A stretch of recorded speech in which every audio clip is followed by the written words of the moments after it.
समकालीन भारत भूगोल कक्षा 9 पाठ 2 भारत का भौतिक स्वरूप। आज हम पढ़ने वाले हैं प्रायद्वीपीय पठार।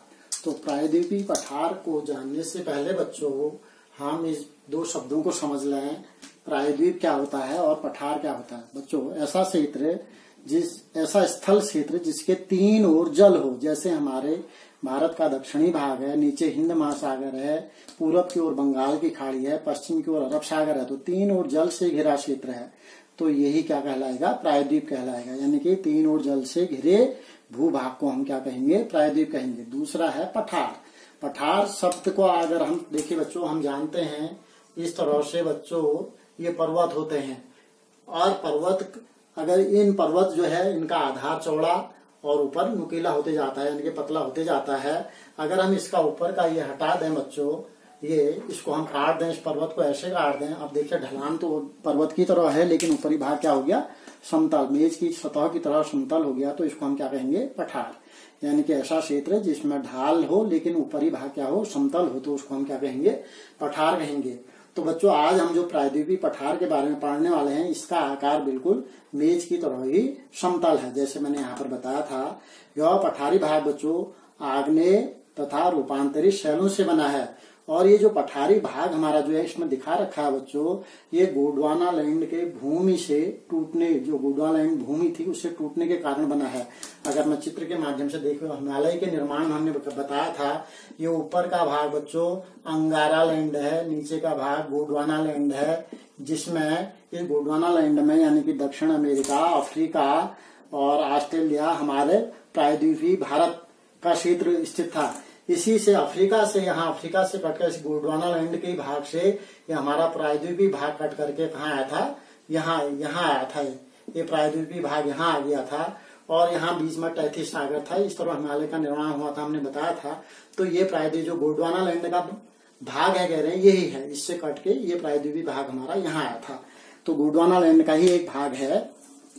और इस पठारी भाग के जो बच्चों, इस प्रायद्वीपीय पठारी भाग के दो मुख्य भाग हैं, जैसे जिसको हम कहेंगे बच्चों, एक को कहते हैं मध्य उच्च भूमि, दूसरे को कहते हैं दक्कन का पठार। आप देखिए मध्य उच्च भूमि किसको कहते हैं हम इसमें, देखिए बच्चों यहाँ पर ये नर्मदा नदी बह रही है, जो आपके पश्चिम से पूरब की ये अरब सागर में गिरती है। इसके उत्तर की ओर जाएंगे बच्चों, ठीक इसके ऊपर जो है उत्तर की ओर यहाँ विंध्याचल या विंध्य श्रेणियां, पर्वतों की श्रेणियां हैं, इधर अरावली श्रेणियां है। इसके बीच का भाग, यानी कि इसके बीच का भाग ये हमारा कहलाता मालवा का पठार। इसी मालवा के पठार को ये हम क्या कहते हैं, मध्य उच्च भूमि के नाम से भी जानते हैं। इसी मालवा के पठार में बच्चों यहाँ पर एक क्षेत्र का नाम है, क्षेत्र के कारण बुंदेलखंड, और दूसरे भाग का नाम यहीं पर और क्या है, बघेलखंड के नाम से जानते हैं इन दोनों को हम, इसी मध्य उच्च भूमि के दो भागों को।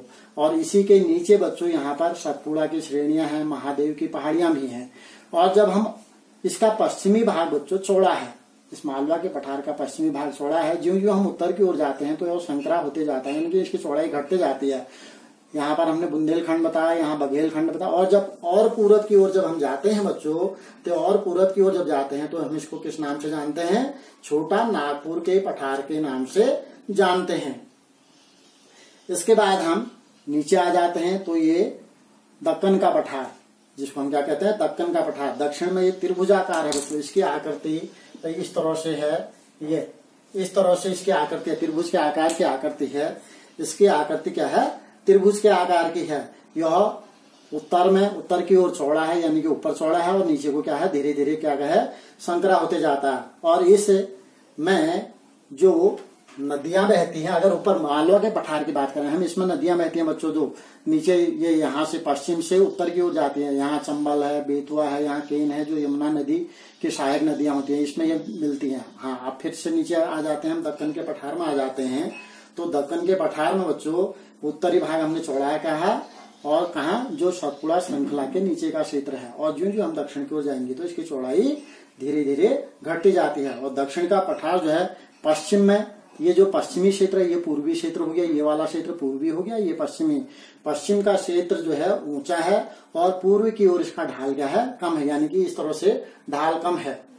तो इसके बाद दक्षिण का पठार जो है इस दक्षिण के पठार में बच्चों उत्तर पूर्व में इसी का एक भाग टूट के छोटा नागपुर से यहाँ पहुंच गया था, जिसको हम, मेघालय हमारा राज्य है, मेघालय में कार्बी एंगलॉक पठार के नाम से जानते हैं। इसी मेघालय में 3 पर्वत श्रेणियां हैं। एक सबसे इधर पश्चिम की ओर गारो, फिर खासी, फिर जयंतिया, ये 3 पर्वत श्रेणियां यहाँ स्थित हैं। अब दक्षिण के पठार के, इस दक्षिण के पठार के पूर्वी छोर पर ये पूर्वी घाट है बच्चों, ये तो जो लाइन से दिखाया गया है, और पश्चिमी छोर पर क्या है, पश्चिमी घाट स्थित है। पश्चिमी घाट जो है बच्चों लगातार श्रृंखला के रूप में लगातार है, कटा फटा नहीं है। इसमें जाने के लिए 3 दर्रे हैं, जिनको हम थाल घाट, भूर घाट और पाल घाट के नाम से जानते हैं। और पश्चिमी घाट में बच्चों पूर्वी घाट की अपेक्षा क्या है, पश्चिमी घाट ऊंचा है, और इसकी कुल लंबाई बच्चों यहाँ से लेकर, ये गुजरात से लेकर के यहाँ नीचे कन्याकुमारी तक जो इसकी लंबाई है लगभग 1600 किलोमीटर इसकी लंबाई है। और इसके साथ ही जब पूर्वी घाट की बात करते हैं हम, पूर्वी घाट की बात, तो बच्चों ये इसकी तरफ सतत लगातार श्रृंखला बनी हुई, बीच में कटा फटा है, क्योंकि इसमें जो बड़ी नदियां यहाँ से पश्चिम से पूरब की ओर जाती हैं, जो बंगाल की खाड़ी में गिरती हैं, जैसे यहाँ महानदी होगी, फिर आपका गोदावरी होगी, फिर कृष्णा होगी और नीचे कावेरी होगी, तो बीच में इसको क्या कर देती है, काट छांट देती हैं। और पूर्वी घाट की जो औसत ऊंचाई है बच्चों, इस पूर्वी घाट की ऊंचाई, यह ऊंचा है कहा हमने, ये इसकी अपेक्षा ऊंचा कम है, इसकी औसत ऊंचाई 600 मीटर है। और जबकि इस पश्चिमी घाट की ऊंचाई 900 से कितना मीटर है, 1600 मीटर है। अब इसमें जो पश्चिमी घाट की ऊंचाई उत्तर से दक्षिण की ओर, उत्तर यानी कि यहाँ अगर केवल इस घाट की बात करें तो उत्तर की ओर इसकी ऊंचाई कम है, नीचे नीचे जब नीचे को जाते हैं तो दक्षिण की ओर इसकी, यहाँ जो पर्वत है इसकी ऊंचाई बढ़ते जाती है। इस पश्चिमी घाट को बच्चों सह्याद्री के नाम से भी जाना जाता है, सह्याद्री के नाम से भी जाना जाता है। अब दक्षिण में इसकी ऊंचाई अधिक है, इसमें जो सबसे ऊंची पर्वत चोटियां यहाँ अनाई मलाई की पहाड़ियां हैं, इसमें सबसे ऊंची चोटी है बच्चों अनाई मुडी नाम से है, जिसकी ऊंचाई यहाँ पर है, जिसकी ऊंचाई है 2695 मीटर। इसी तरह एक और ऊंची चोटी है यहाँ पर है ये, जिसको हम डोडा बेटा के नाम से जानते हैं, जिसकी ऊंचाई है 2633 मीटर है।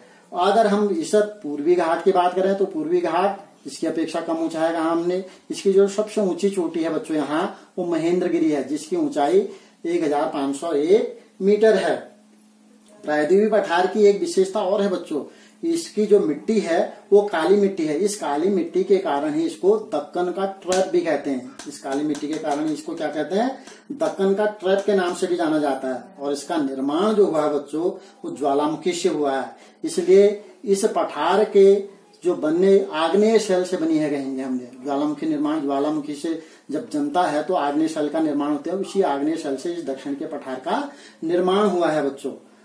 तो इस तरह से हमने ये प्रायद्वीपीय पठार के बारे में जाना। अब इस पर जो आप इससे संबंधित प्रश्न करेंगे बच्चों, वो प्रश्न होंगे मालवा का पठार किन 2 पहाड़ियों के मध्य स्थित है, यानी कि किन 2 पहाड़ी अभी हमने यहाँ बताया, यहाँ पर और यहाँ पर।